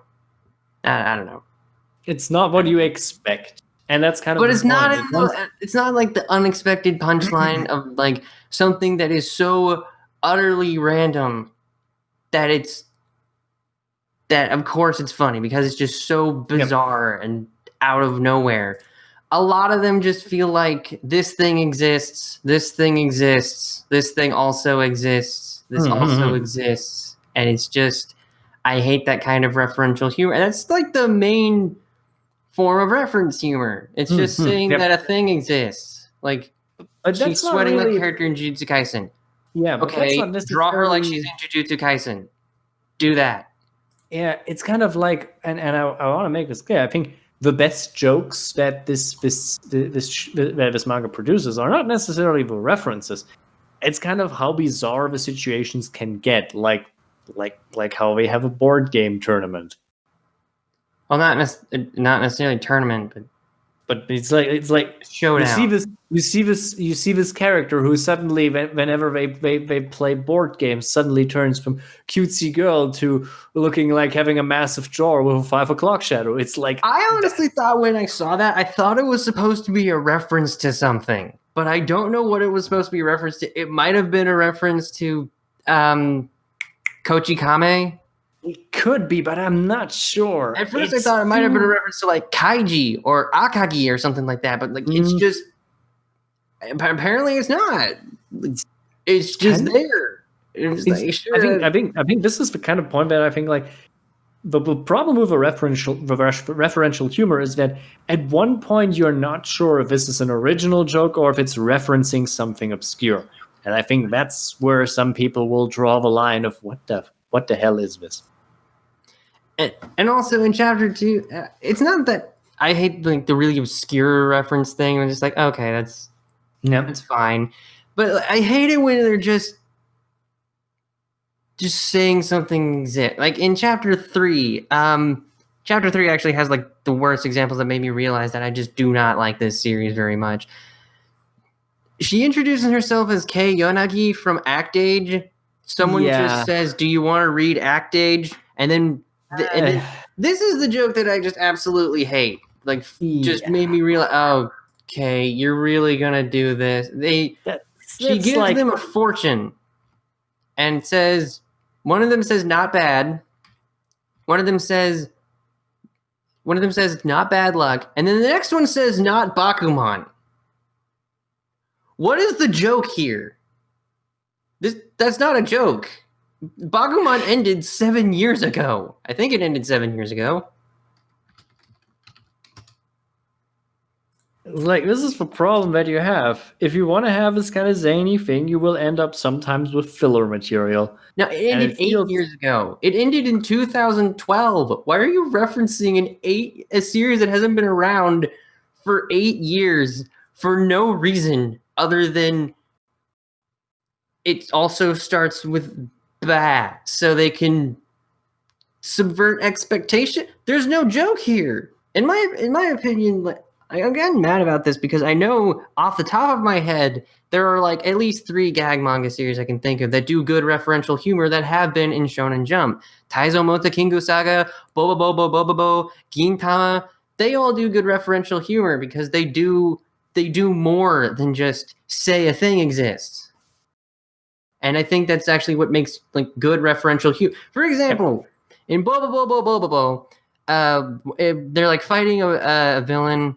I think it's like on a giant board game or something like that. I think they were playing Monopoly, but I can't remember. And then out of nowhere, Yami Yugi from Yu-Gi-Oh! Pops out of Bobobo's afro and summons Slifer the Sky Dragon. They never do it again. It doesn't have any preface. He's just there.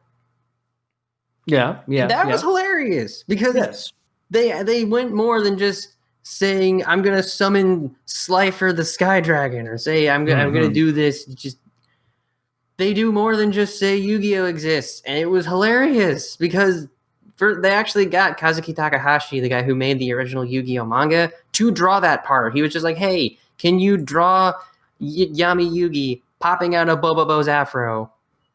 Can you do that? Cool." And that was the joke. That was funny.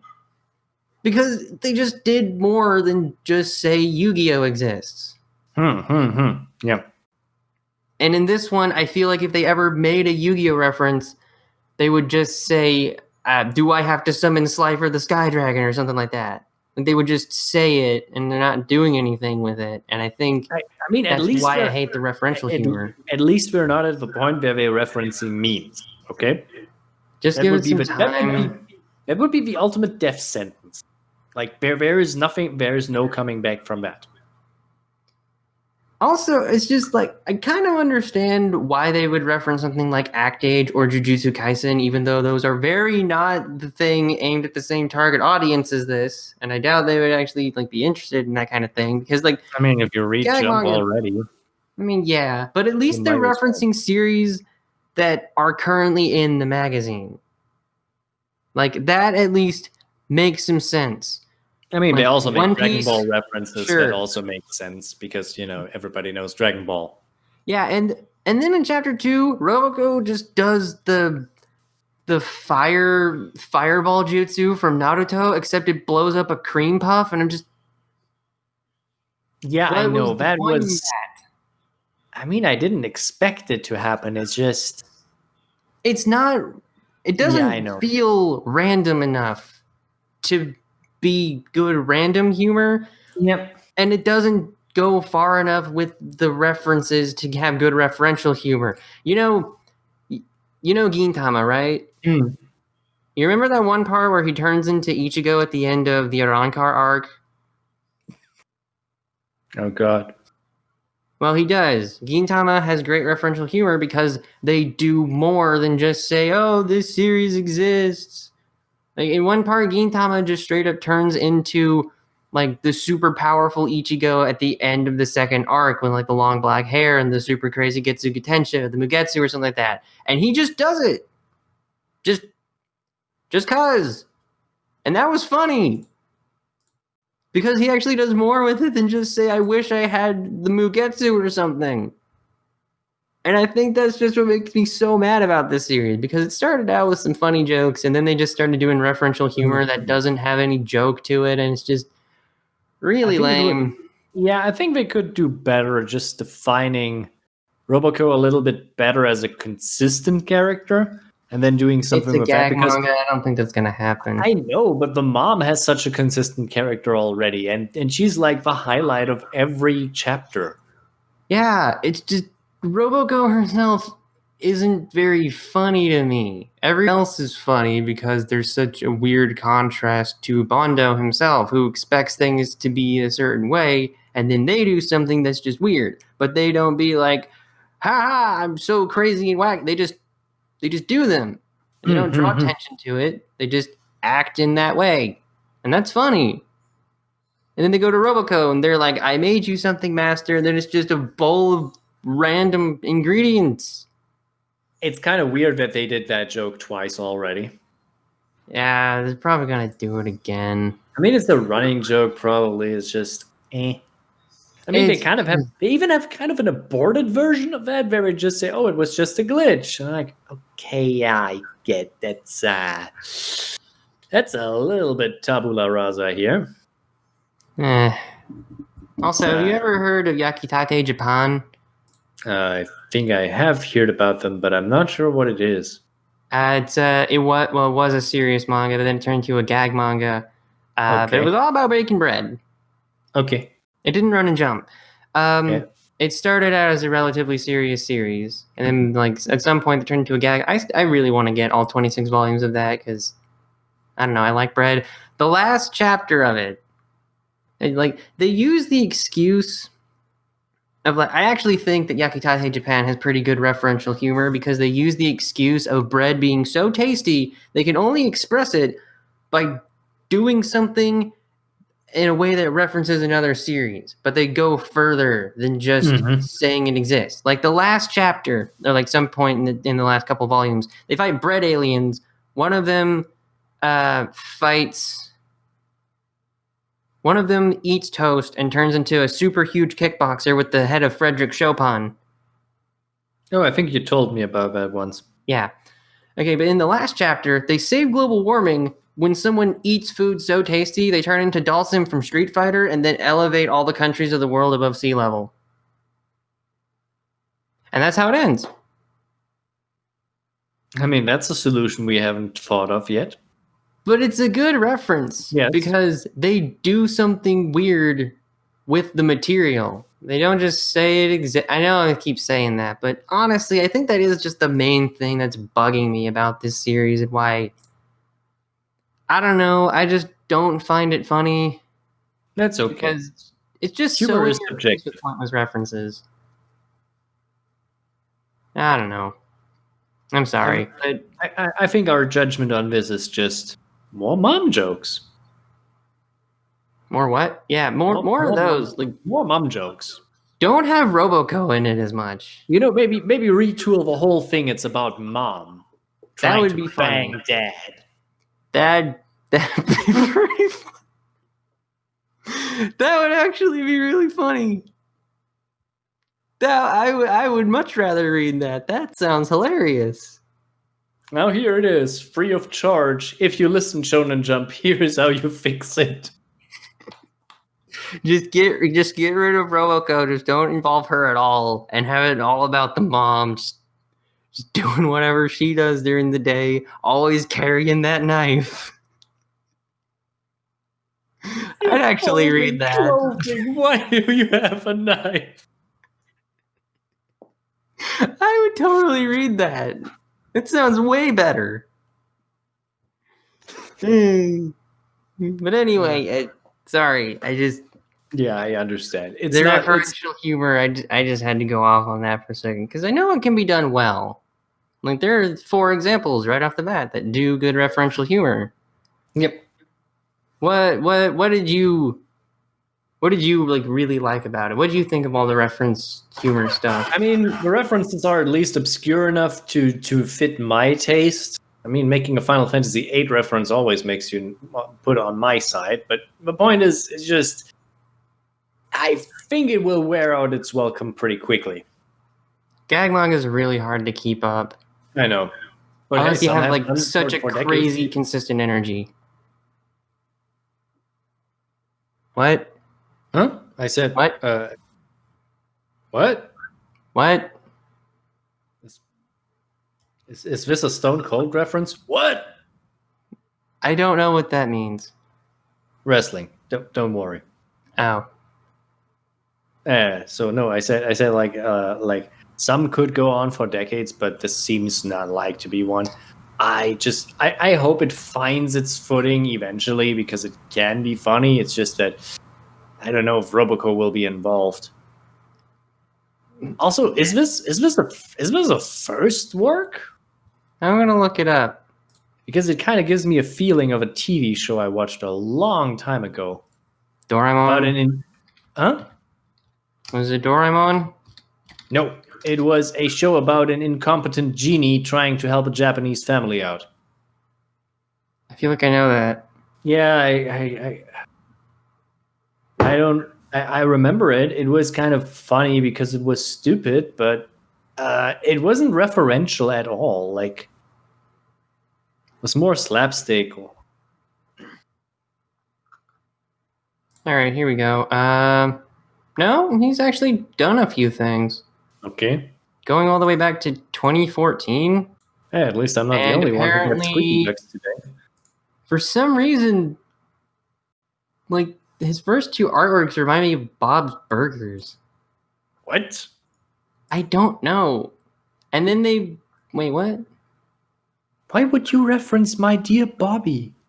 They also worked on a gag manga spin-off of The Promised Neverland. What? Why would you do that?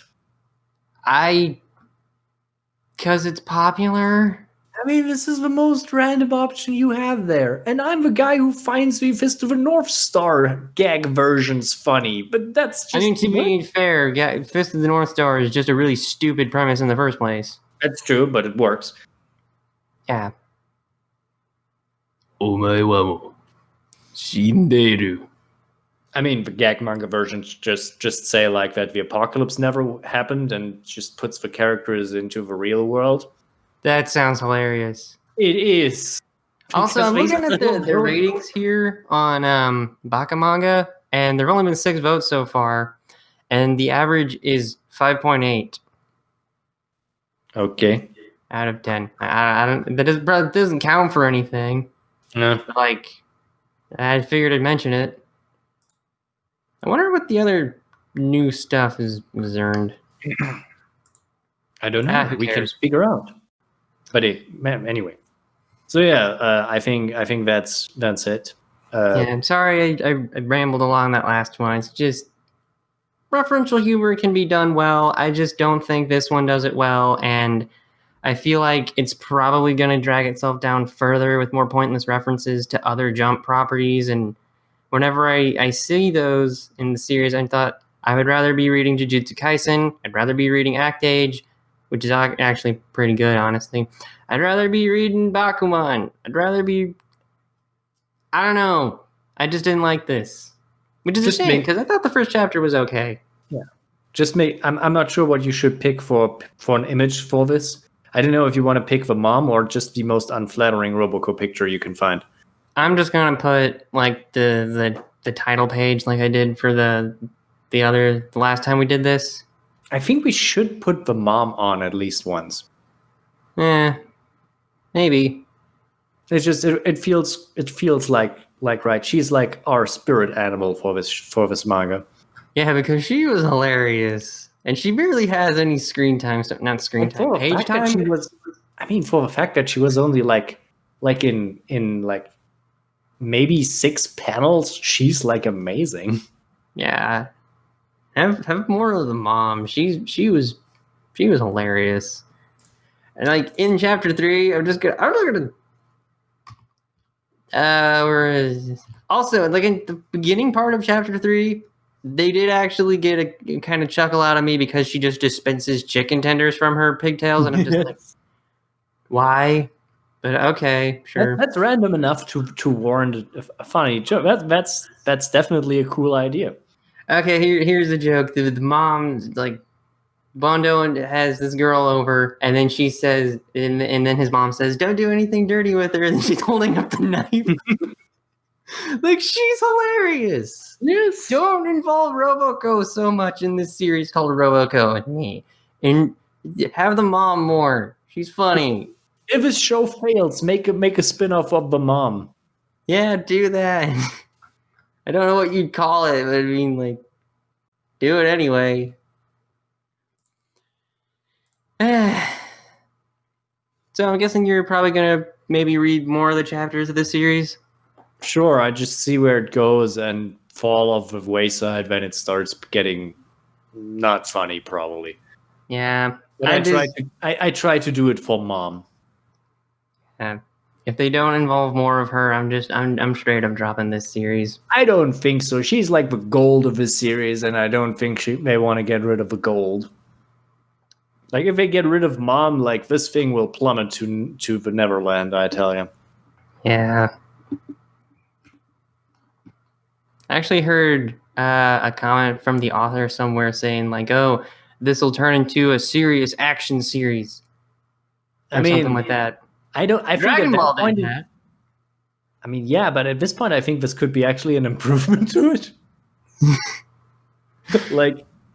Let's have serious, emotional conversations while they're fighting some weird robots with Roboco. That's okay. That you can do that. Like, if you want to do that, but please don't make it a gag manga at that point anymore. That'd be very strange. It'd be kind of funny if they just had. Wait, Bobobo did that. Bobobo had the characters fight while just like doing random attacks and shouting weird things. Yeah, but that's kind of baked into its DNA. It's like that's what it was always. Yeah, but if Roboco is like clearly intended for combat, like they could probably do that anyway. Yeah, I don't know. We've been talking for forever. That's our job, I guess. Yeah, we just kind of keep rambling into microphones, and you don't stop me. Why would I? I don't know, because I ramble for way too long. I don't know. You're still in the time limit that I set. Well, we're about 5 minutes until we're like done. That's okay. That's totally okay. All right, but okay, I'm gonna give Roboco like 2.5 hair pig or pigtail chicken tenders out of 5. I'm going with 2 out of 5 mom's knives. Yeah. I feel like that's actually a higher metric rating or something like that. I don't know. I don't know. Eh. If we convert to metric, we probably get like a cool 25 degrees centigrade. Fair enough. All right, Fahrenheit. so how would you rate these 4 series from like your least favorite to favorite? I would say, well, I think Magu-chan comes probably first because it's just consistently good. Okay. I mean, if I really take my ratings, it would be Magu-chan, then a Triangle thingy, then technically Roboco, and because I didn't give a rating, Dolphin Cop would be probably last, but I think that would be unfair. So I would say like, I would, at least because I'm interested, I would put Dolphin Cop at the 2nd place, and then just say, because I want to see where this goes, and maybe this is going to be well. It's like, it's just a question of, will this be 2nd place or 3rd place? Because I'm not sure it will be better than Magu-chan. Will it flounder?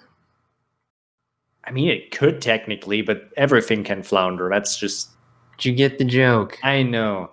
It's a fish joke. Don't get your flippers too wet.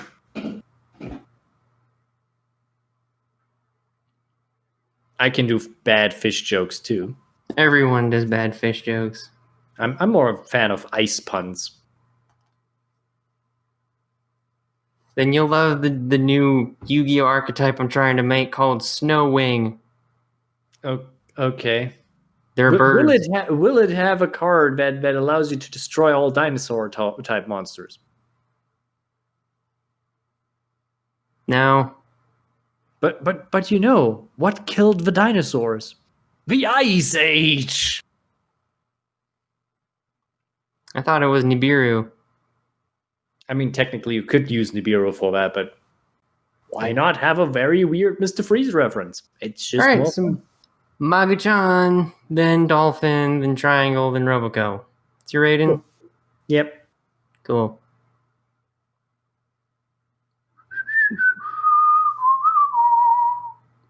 Are you gonna ask what mine is, or? I thought you would tell me that immediately. I'm trying to be courteous here, man.